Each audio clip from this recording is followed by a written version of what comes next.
Well, Gaffer, Blackpool are the opposition on Saturday, and they're coming great form, obviously 10 unbeaten, and I don't concede many goals, particularly away from home. Well, no goals away from home, 10 unbeaten. Good set of players put together by Gary back in the Sky Bauer. The guy who resigned in the opening day of the season, but back in the summer, I can remember from afar thinking he's recruited very well. In conjunction with Terry McPhillips, of course, who's now taken the reins. So Terry's done an excellent job. Quite rightfully got the full-term appointment as opposed to intern, and he's done very well, and a magnificent performance to beat a strong Queen's Park Rangers side in midweek, and they'll come here full of confidence. Yeah, that win over QPR, as you say, you know exactly what QPR are like, having played them early on in the tournament, so that shows what a good performance and a good victory that was. Well, we never got near them. They did, and they got near them, which gave them many opportunities then to get the ball and play. So they've got good players. They're strong. Their supporters will see it firsthand. They're a big, strong side as well. They're physical. They can mix it up. They get some top players. One or two I've tried to recruit in the past, but they've not been able to either get out, or I've not been able to get them in the door. So, but you know, we're going to focus on ourselves. We're in good form.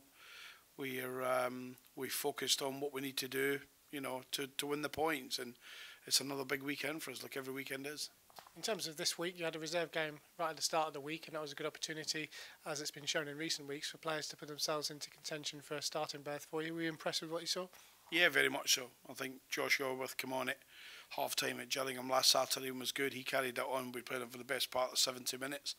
And some excellent performances. Joe Ward demonstrated again, him and Callum Cook, why they should be in contention to start games, and there was more than that.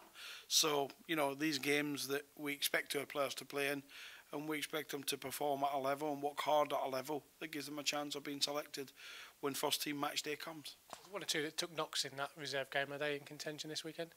Well, I think they'll be okay if we had to play them. Young Tyler Denton will miss the weekend, but he would be fine.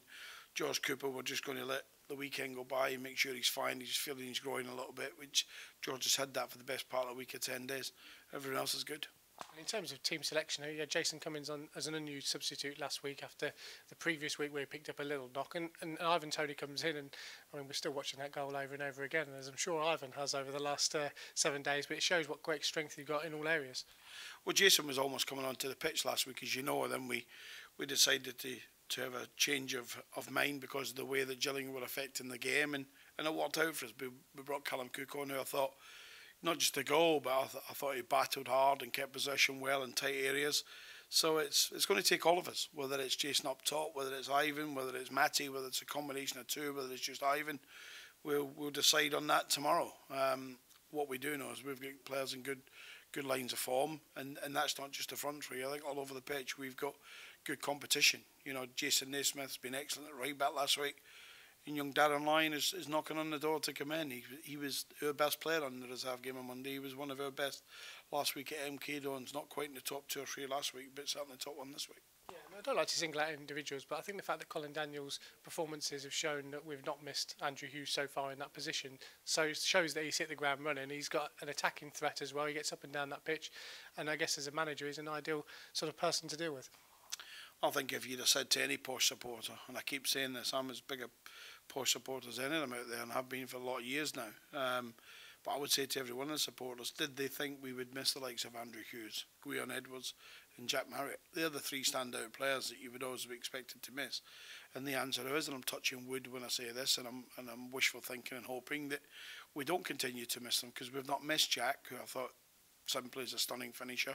Well done, Jack, and your goal against Manchester United, and I see what it meant to your son.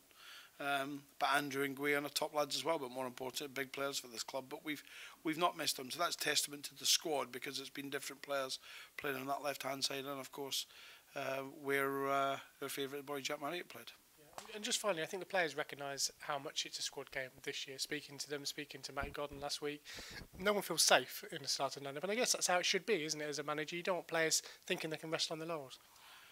Well, I think last year maybe why it went, one of the reasons, not all of them, but one of the reasons why it went wrong at the end is, you know and I know, Phil, from inside the building, there was a lot of complacency. People expected to play.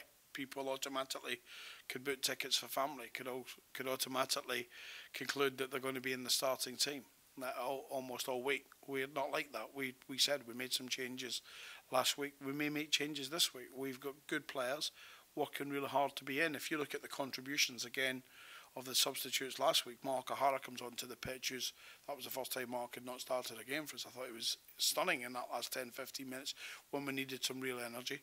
And Callum Cook come on and emphasise why he should be playing as he gets fitter. So good competition in all areas, no complacency.